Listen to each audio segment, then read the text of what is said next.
अचानकपणे कालपासून बाबासाहेब आंबेडकरांच्या घटनेची आठवण काही जणांना झाली आणि ज्यांना आठवण झाली, जे आता घटनेला पाया पडतात तेच त्यांना लोकांना या देशातून आरक्षण घालून टाकायचं आहे.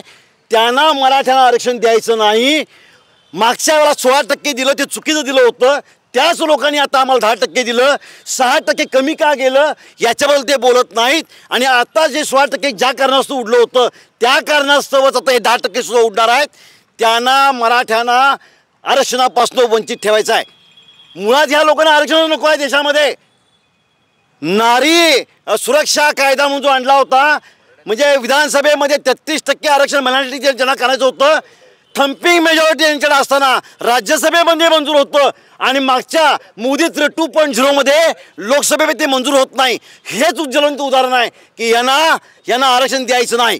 आपण भारत माता म्हणतो, नारीला आपण माता म्हणतो आणि ह्या नारीला, या महाराष्ट्रातल्या या देशातल्या नारीला त्यांना विधानसभेमध्ये आरक्षण द्यायचं नाही.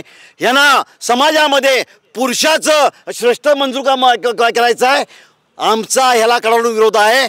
आरक्षण मराठा घेतल्याशिवाय गप्प बसणार नाही. तो आम्ही 16%च घेणार आणि आम्ही OBC मधनंच आरक्षण घेणार. काय केले आम्ही आज जारंगे पाटील आज 4थ्या टप्प्यावर बसले. त्यांना आज पाठिंबा देण्यासाठी आज आम्ही या ठिकाणी कोल्हापूर सकल मराठा समाज शाहू स्मृती स्थळाला आम्ही जमलेलो आहोत.